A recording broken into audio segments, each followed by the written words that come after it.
Back. You are tuned into Breakfast Central, and of course today is the United Nations International Day for the Eradication of Poverty. As I mentioned earlier, this is a day that's been observed yearly on the 17th of October, and that's since the year of 1993. Now, this is a day that promotes people's awareness of the need to eradicate poverty and destitution worldwide, particularly in developing countries. This year's theme is acting together to empower children, their families and communities to end poverty, and the celebration is targeted at improving the welfare of children through the elimination of poverty in their communities. Now, of course, we know that poverty hurts children's development and in turn leads to lower income and health in adulthood. So when child poverty is recognized as a denial of children's human rights, then people in positions of responsibility and power are legally bound to promote, protect, and fulfill children's rights. So the commemoration of October 17 each year demonstrates how humans can achieve greater participation by enabling people from all walks of life to come together to respect the human rights and dignity of people living in poverty. Across Africa, governments are making concerted efforts to take children out of poverty, but experts say results are not showing as much progress as expected, and that is of course due to corruption and population explosion, thereby leaving many children homeless on the streets, out of school, or lacking the basic necessities of life. Now, I'm excited to dig into this conversation and discuss how Africa can take greater ownership of eradicating poverty. I'm joined by Tunde Leye, who's a partner at SBM Intelligence. Now, SBM Intelligence is a research company that specializes in geopolitics and socio-economic data. Tunde, thank you so much for joining us this morning. Thank you for I know that Lagos traffic does its thing on on any given morning, but I'm so glad that you stuck through it to join us today. Thank you very much. Let's take it from a kind of a very broad spectrum in light of what SBM Intelligence does.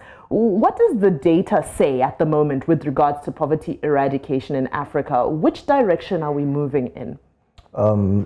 Quite unfortunately, poverty in Africa is getting worse. Wow.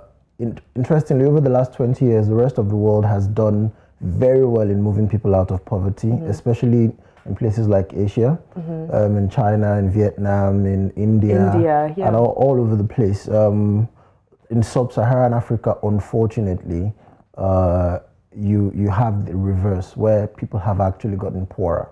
What are the indicators that we're using to determine that people are getting poorer?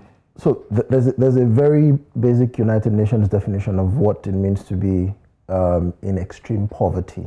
But I'm always wary to use just that definition, because you see, it's if you're living on $1.9 daily. But you see, if you're living on $2 daily, your life is not significantly better than the guy that's living on $1.8 daily, but you would not be categorized as being in extreme poverty. So if we look at the guys in extreme poverty, that's one threshold.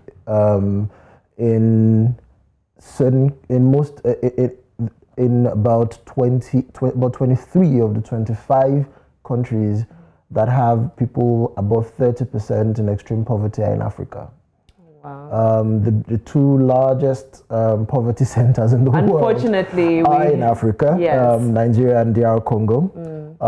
So you find that in Africa, where it's the reverse of what's going on in the rest of the world, and that becomes a problem. The real issues are that the drivers of bringing people out of poverty is productivity, improving productivity. So people become more productive, and as they get more productive, then they rise out of poverty. In Africa, we have gotten less productive over time. I love that you're linking this to productivity, because the dominant narrative with regards to this is corruption, and more corruption. Do these conversations have any correlation whatsoever? Has there been an increase in corruption, or is this really predominantly coming down to productivity? There's a linkage, because corruption essentially disables the investments that needs to go into enhancing productivity. What I say about this is, you find someone who is not as smart as you or not as intelligent as you. The thing about Africa is, for you to excel, you have to be smarter than average. You have to work a lot harder than average. You have to do a lot more, because the system does not enable you to be productive. It doesn't allow you to be productive. The tools that you need to be productive are just not there. In other places, what they've done is to make sure that even if you are average, you can be very productive because all of the tools that you need to be productive are there. And one of the big things that has disallowed investments in those tools and the systems and the things that enhance productivity is corruption. But there's also a great deal of incompetence that has gone into that. There's also a great deal of ideological, I call it an ideological rot, where we believe certain things in Africa, ideas that have been tested in other places that did not work. We just hold on to them and say these are the ideas that we need to keep trying, and governments in and governments out continue to try exactly those same ideas to, of course, bad situations. And what makes it worse is that as time goes on, it's accumulative. And the amount of wiggle room that you have to bring people out of poverty, to cause growth, to cause productivity to increase, continues to reduce the longer you are unproductive. That's the big issue. I was looking at a stat over last week, and the distance, the productivity distance between Africa and the rest of the world at the beginning of the Industrial Revolution and in the early years of the Industrial Revolution, where Europe essentially became more productive than the rest of the world. Because if you think about it, prior to the Industrial Revolution, what determined your productivity was how many people you had in your kingdom. So the more people you had in your kingdom, the more powerful you became. The Industrial Revolution turned that on its head, where you found a small country, because it was industrial, became significantly more productive than a country that had 10 times its population. And that's when you began to have things around per capita GDP just becoming very widely variant across the world. Now, what has happened is, in the last 2 decades, the gap between Africa and the rest of the world has become wider than it was when the Industrial Revolution took off.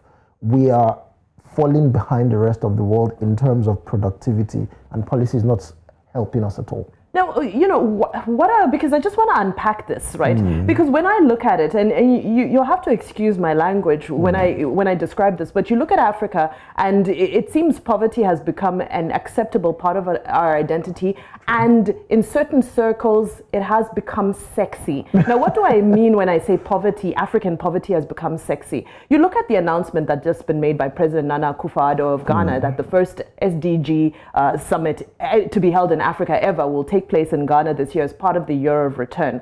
So of course, yes, you know, woohoo, we're excited about talking about the SDGs, but really Ghana is excited about the Year of Return and the influx of people that will come into the country. You look at Global Citizen, and the first Global Citizen concert that took place on the African continent was in South Africa. They've confirmed that the next one will be in Nigeria. Wonderful, beautiful gathering of Beyonce, you know, these, you know, top celebrities are coming. Then they make this, you know, massive announcement that we've raised $5 billion for, you know, poverty eradication and so forth.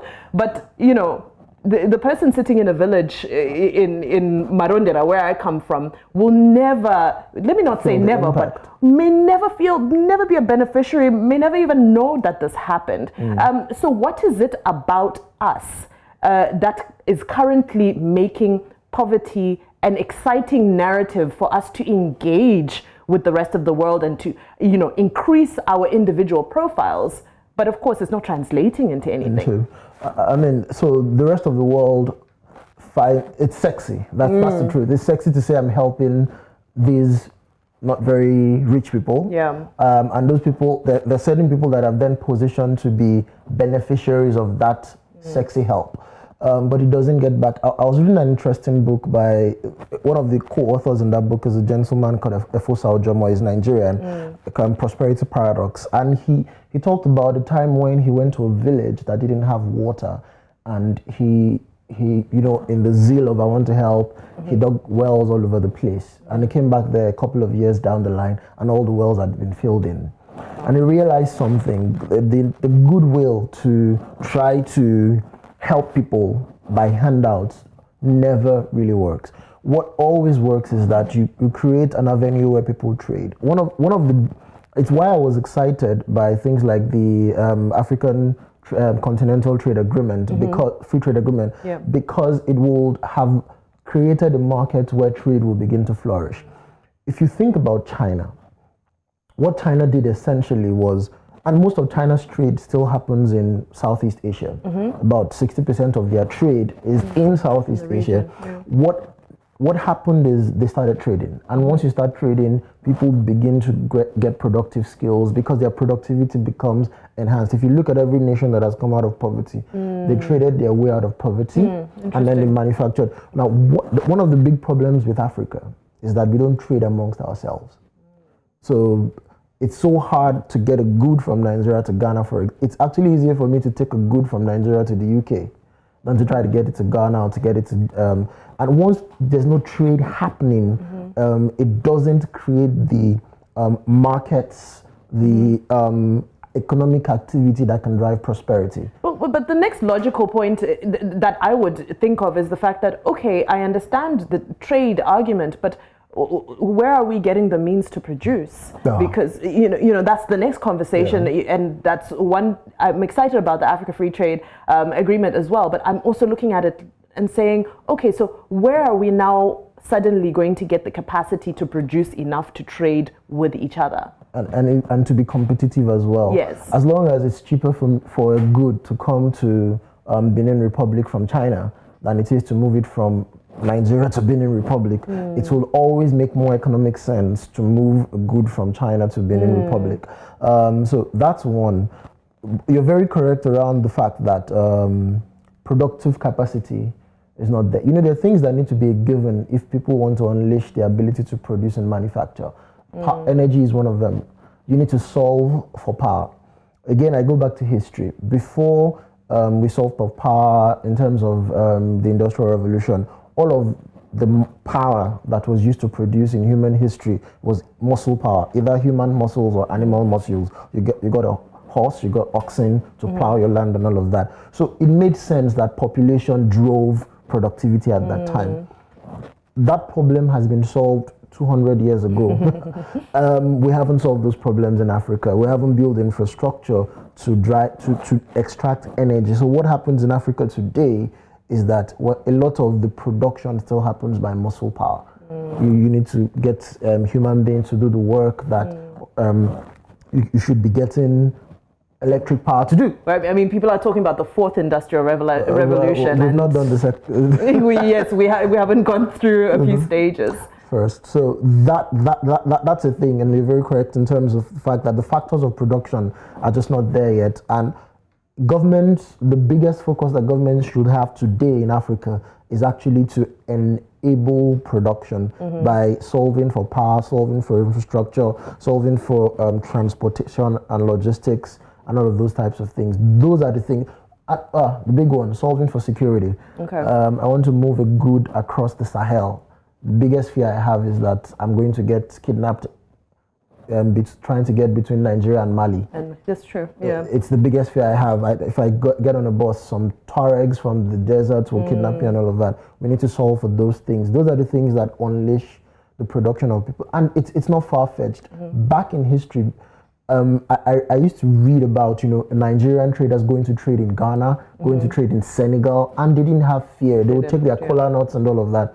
We need to reenact that, where people in Senegal are coming to trade in Nigeria, are going to Cameroon to trade, and there's no fear of, there's no security issue, the infrastructure to support them is there, the energy that they need to produce is there as well. That's what government does. Once government does that, I believe in the ingenuity of Africans as people. I believe in the innovative spirit of Africans, that people will take advantage of these things to produce and trade. Okay, now let's go back to this year's theme, which is acting together to empower children, their families, and communities to end poverty. So we're now looking at building capacity with, shall I call the most vulnerable of society, children and so forth. And, I came across a very interesting article yesterday about Michael Kremer, who recently won, just 2 days ago, he was granted the Nobel Laureate for economics.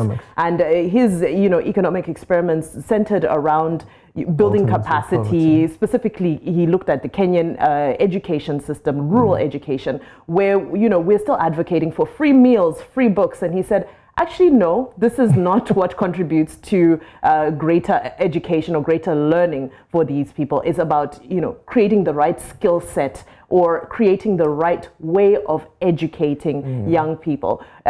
However, the narrative across Africa, of course, we still hear our governments are talking about free meals, people donate textbooks, people, just based on your experience and some of the data you have, what are some of the elements that we really need to consider when looking at being able to empower young people to be productive later on in life? Okay. So I slightly disagree with Kramer's position. Okay, that's interesting.